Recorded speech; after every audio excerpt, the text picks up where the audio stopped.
Let's talk about one of the biggest purchases most of us will ever make, our car.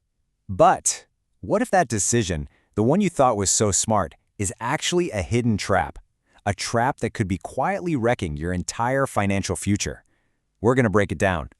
So let me ask you this, right off the bat. Is that sensible, reliable car sitting in your driveway actually your biggest financial mistake? I know, that sounds a little crazy. You did your homework, you picked a good one. But today, we're going to challenge that whole idea. There's a name for this. It's called the car poor trap. And it's exactly what it sounds like. It's when the total cost of owning your car, and I mean everything, the payment, insurance, gas, you name it, gets so high that it literally stops you from building any real wealth. It's this invisible anchor holding millions of people back. So how on earth does a smart, responsible decision like buying a reliable car turn into such a massive financial burden? Well, let's dive in. To make this super real, let's take an example that pretty much everyone would agree is a smart choice. A brand new Honda Civic. I mean, come on, that's the poster child for a sensible car purchase, right?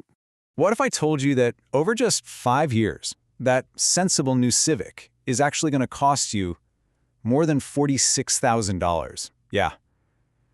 Take a second and just look at that number. That's the real cost. The total cash that will leave your bank account. So where does that insane number even come from? Well, this is how it breaks down. Depreciation alone, that's the value your car loses just by sitting there, is about 15 grand. That's money that just vanishes into thin air. Then you pile on financing, insurance, fuel, and yeah, even on a new car, you're looking at thousands in maintenance over 5 years. The sticker price? That's just the tip of the iceberg. Look, numbers are one thing, right? But a real story? That's what makes this stuff really hit home. So let's look at a real-world example of how this financial risk can go from bad to a full-blown disaster fast. So picture this. It's a pretty familiar story. Someone has a reliable car they absolutely love. In this case, a VW Golf. They get this amazing new job offer, but it's clear across the country. That car is the key, you know? It's what makes the whole dream possible. Everything's looking perfect. And then, bam! Disaster strikes. Halfway through the big move, the transmission just completely dies. Now, we're not talking about a flat tire here. This is a multi-thousand-dollar repair that has to happen immediately. The car is dead in the water, and so are all the plans. And this quote just says it all. The very thing that was supposed to represent freedom, this great opportunity, it became the biggest liability they had. It became a trap, both physically on the side of the road and financially. It just goes to show how fragile things are when we're stretched too thin. So what's the big lesson from a story like that? It's that you absolutely need what's called a stability pot. And don't just think of it as a boring old emergency fund. No, this is a dedicated pile of cash specifically designed to be a financial shock absorber, so one piece of bad luck doesn't completely wreck your life. Okay, we've seen the problem, we've felt the risk. Now let's talk about the solution. This is your escape plan. A couple of clear, simple rules to get out and stay out of the car poor trap for good. And the best part? It's not complicated. It really boils down to just 2 simple but incredibly powerful rules. First, the 15% transport rule. And second, finding the 3 to 4 year sweet spot. Let's break them down.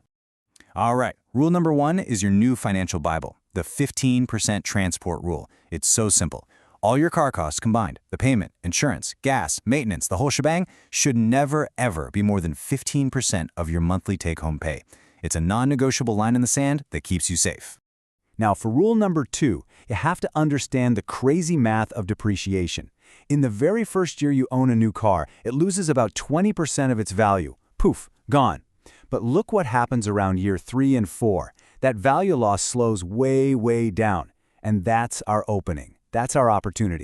This leads us right to the 3 to 4 year sweet spot. The strategy is brilliant in its simplicity. You buy a great, reliable used car that's about 3 or 4 years old. Why? Because you let the first owner take that massive 20+% financial hit for you. You get a fantastic, modern car without getting financially crushed. So let's put it all together. You've got the rules, you've got the strategy. This is your new financial roadmap. And it shows you have a very clear choice between 2 completely different paths, staying car poor or becoming a wealth builder. And here it is, laid out plain and simple. On the left, you've got the car poor trap. You buy a new car, you get hit with those high payments that break the 15% rule, and your car becomes a wealth killer. But on the right, you have the wealth builder path. You find that sweet spot used car, you stick to the 15% rule, and suddenly your car becomes a wealth enabler. The big takeaway from all this is really simple. Your car doesn't have to be a financial cage. By making a smarter, more strategic choice, you can turn what is probably your biggest expense into a powerful tool for your own financial freedom. It's a total mindset shift. So I'll just leave you with this final thought. Following these simple rules could easily save you over $25,000 in the next 5 years. The only question is, what would you do with it?